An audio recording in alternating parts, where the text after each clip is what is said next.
Hello friends, welcome in Priyanka's teaching. Today I am going to explain you lesson number 7, the story of silk, given in the book of class 3 New Oxford Modern English. So be with me and let's start. Did you know that silk was discovered in China? Author यहाँ पे आपसे पूछ रहा है कि क्या आपको पता है कि सिल्क की जो खोज है वो चाइना में हुई थी।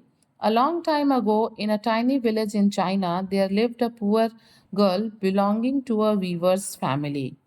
ऑथर हमको बताते हैं कि बहुत लंबे समय की बात है, बहुत पहले की बात है कि एक चाइना के एक छोटे से गांव में एक गरीब लड़की रहती थी जो वीवर्स के फैमिली से, जो लोग बुनाई करते हैं उनकी फैमिली से बिलोंग करती थी। Okay, one day the emperor was passing through the village. एक बार की बात है कि उस विलेज का एम्परर जो था, उस एम्पायर का जो एम्परर था, सम्राट था, वो जो है उसके गांव से होके गुजर रहा था and saw her working in the fields, और उसने उसको खेतों में काम करते हुए देखा। ही नोटिस्ड हर प्रीटी फेस, उसने उसके प्रिटी फेस को, प्यारे फेस को, सुंदर फेस को जो है नोटिस किया, ध्यान दिया। हर प्राउड बियरिंग, उसके चलने का तरीका, जो उसके मूवमेंट का तरीका, बियरिंग मीन्स द मूवमेंट, ठीक है। उसके चलने के मूवमेंट को जो है, उसके चलने के तरीकों को उसने ध्यान दिया, नोटिस किया। And her rough work worn hands, और उसके हाथों को ध्यान दिया जो कि बिल्कुल रफ हो गए थे। क्यों रफ हो गए थे? काम करते करते। Which meant she work very hard through the year, जिसको देख के ये लगता है कि वो कई सालों से जो है बहुत कठिन मेहनत कर रही है। He immediately fell in love with her and though he was much older decided to marry her. और क्या होता है, जैसे ही जो एम्परर है वो उसको देखता है, उसे तुरंत क्या हो जाता है, उस लड़की से प्यार हो जाता है। ओके, दो ही वॉज मच ओल्डर, और जो है वो उसका अच्छा खासा एज भी है एम्परर का, इसलिए वो डिसाइड करता है टू मैरी हर, उस लड़की से शादी करने का। The girl married the ruler of the land and went to live in his palace as his beloved queen. क्या था, जो लड़की पहले एक पुअर गर्ल थी, खेतों में काम करती थी, अब जब उसका एम्परर से शादी हो जाता है तो वो क्या हो जाती है, वो तो क्वीन हो जाएगी ना। तो वो क्या होता है, शादी के बाद वो जाके पैलेस में जो है रहने लगती है राजा के साथ, और वो उसकी बिलवेड क्वीन हो जाती है। But she was unhappy. देखिए, earlier she was a poor girl, now she is a queen, but then also she is not happy.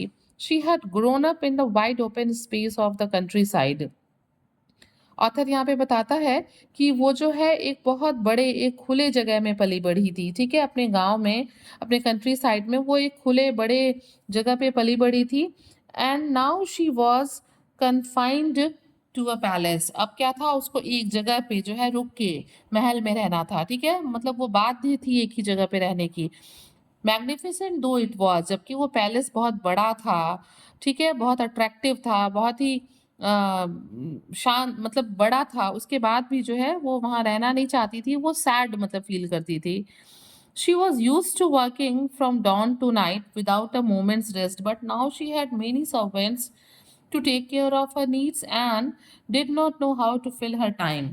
यहाँ पे वो सोचती है कि पहले जो है उसके पास बिल्कुल टाइम नहीं हुआ करता था, मतलब सनराइज होने के पहले से रात तक वो क्या करती, सारा दिन काम करती, और उसे आराम करने का भी बिल्कुल टाइम नहीं मिलता, बिना आराम की वो दिन भर काम करती। लेकिन अब क्या है, अब उसके पास बहुत ढेर सारे सर्वेंट्स हैं जो उसका ख्याल रखते हैं, उसकी ज़रूरतों का ख्याल रखते हैं। इवन जो लड़की है वो ये नहीं समझ पा रही है कि वो अपने टाइम को स्पेंड कैसे करे। Okay, in the village, she had been surrounded by family and friends who exchanged news and gossips as they worked. और वो ये सोचती है कि गांव में जब वो थी तो क्या था, उसके आसपास हमेशा उसके फैमिली मेंबर्स हुआ करते थे, फ्रेंड्स हुआ करते थे, जो काम करने के साथ साथ अपने न्यूज़ को एक्सचेंज करते थे, कुछ बातें लोग बताते थे, कुछ ये बताती थी, और आपस में ये गॉसिप यानी कि गप्पे भी किया करते थे। But in palace it was quiet and no one spoke out of turn. और बट पैलेस में जो था, महल में सब कुछ शांत था, और बिना किसी ज़रूरत के, बिना किसी काम की, कोई किसी से वहाँ बात नहीं करता था। The emperor noticed his new wife was sad and tried his best to make her happy. Emperor ने भी ध्यान दिया कि उसकी जो पत्नी है वो क्या है, वो दुखी है, और उसने सारी कोशिशें की, जितना वो कर सकता था उसने सारी कोशिशें की अपने वाइफ को खुश करने की।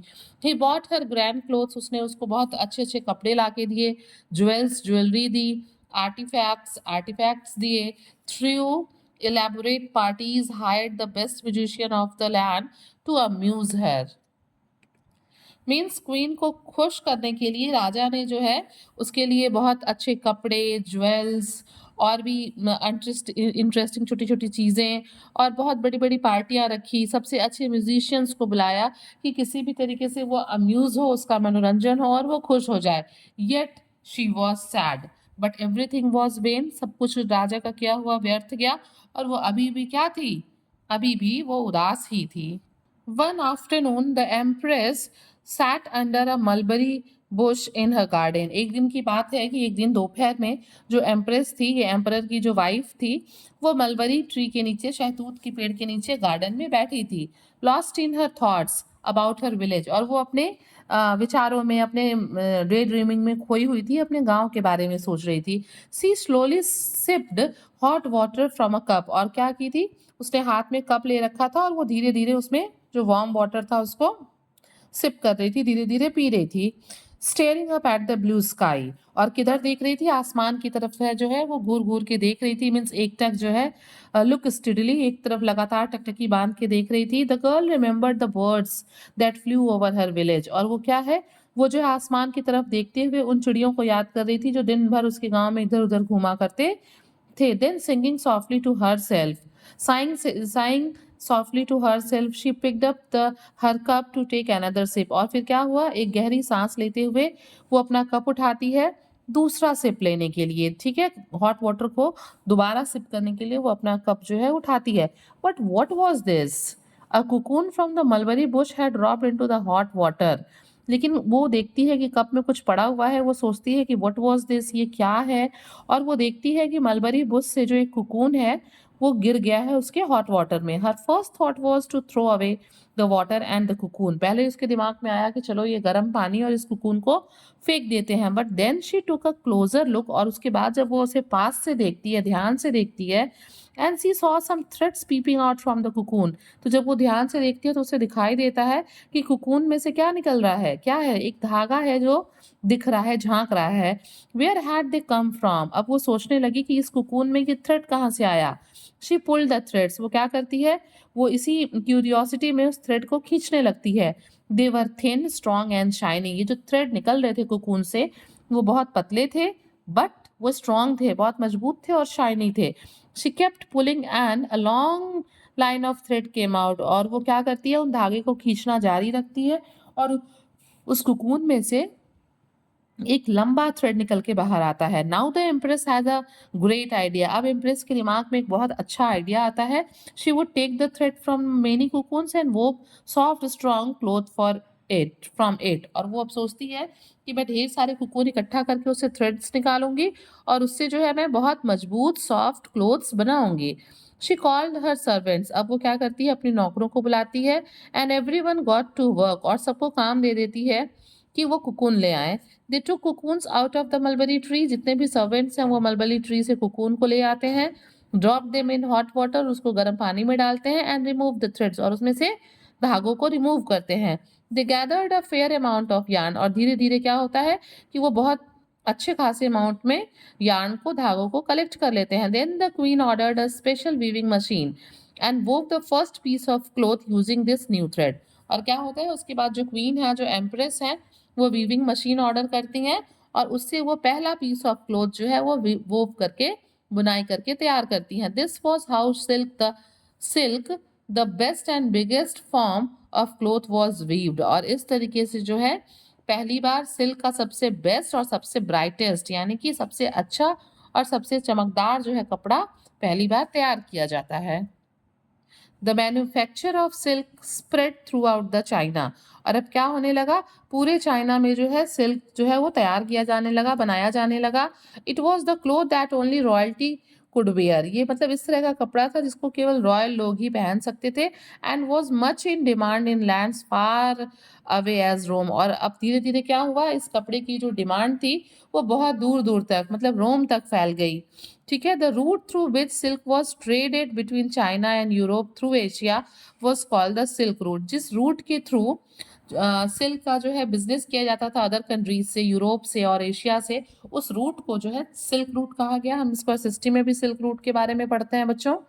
Now that the Chinese had learned how to make silk cloth, they did not want to share this knowledge with anyone in the world. और क्या हुआ, इस तरीके से धीरे धीरे करके जो चाइनीज थे वो सिल्क तैयार करना सीख गए, बट वो बिल्कुल नहीं चाहते थे कि वर्ल्ड में कोई और जो है जाने कि सिल्क कैसे प्रिपेयर किया जाता है। फॉर मेनी ईयर्स, बहुत लंबे समय तक, बहुत सालों तक, all members of the Chinese royal family were sworn never to reveal the secret to anyone.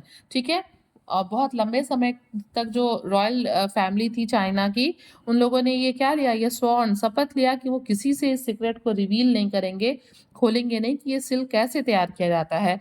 When princesses got married and went away to far off lands, they were not allowed to tell anyone in their new home how silk was made. जब भी किसी princess का जो है शादी होता राजकुमारी का, तो उससे ये कहा जाता कि बिल्कुल वो अपने लॉज की फैमिली में किसी को भी ना बताए कि सिल्क कैसे तैयार किया जाता है। मेनी ईयर्स लेटर, लेकिन बहुत सालों की बाद उसके, when a clever princess was leaving her house, जब एक प्रिंसेस अपना घर छोड़ रही थी, मतलब she was getting married, on getting married, as was the custom, her bags were searched carefully to check that she did not carry anything that would help her make silk. तो क्या हुआ, वहाँ पे कस्टम हो गया था, ये रिवाज हो गया था कि क्या करते थे, जिसकी शादी होती थी उसके बैग्स को चेक करते थे कि कहीं वो सिल्क बनाने का कोई टूल्स, कोई मशीन, कोई भी ऐसा सामान तो नहीं ले जा रही है जिससे सिल्क बना सकते हैं। This princess had been weaving silk from a young age. This princess had been weaving silk from a young age and wanted to continue to do so whatever she went, wherever she went. ये जो बच्ची थी जिसकी शादी थी, ये जो princess है, वो बहुत बचपन से ही, बहुत कम एज से ही सिल्क को जो है वीव करती थी, और वो चाहती थी कि चाहे वो जहाँ भी जाए, उसकी शादी जहाँ भी हो, वो इस काम को जारी रखे। She had hidden the cocoons in her long elaborate hairdo, और उसने क्या किया, हेयर डू मीन्स होता है जो हेयर्स में हम पैटर्न बनाते हैं, डिजाइन बनाते हैं, उसे हम हेयर डू कहते हैं। तो उस प्रिंसेस ने क्या किया, उसने कुछ कुकून्स को अपने लंबे इलेबोरेट बालों में, बालों के डिजाइन में छिपा लिया। No one thought of looking there, किसी के भी दिमाग में नहीं आया कि उसके हेयर्स को चेक करे कि उसमें कुकून हो सकते हैं। When she went to her husband's house, और उसके बाद जब वो अपने इन लॉज के हाउस में हस्बैंड के घर जाती है, she took out these cocoons from her hair, वो अपने बाल से इन कुकून्स को निकालती है, and started gathering silk thread, और क्या करती है, सिल्क थ्रेड को गैदर करना शुरू कर देती है। In this way legend goes, और इस तरीके से जो ये सिल्क को बनाने की कहानी है, किंवदंती है, ये सब जगह फैल जाती है। And the knowledge of how to make silk left and the knowledge of how to make silk left China, और केवल जैसे चाइना के लोग जानते थे कि सिल्क कैसे बनता है, ये हर जगह के लोग अब जान जाते हैं। This chapter is written by Sudha Murthy.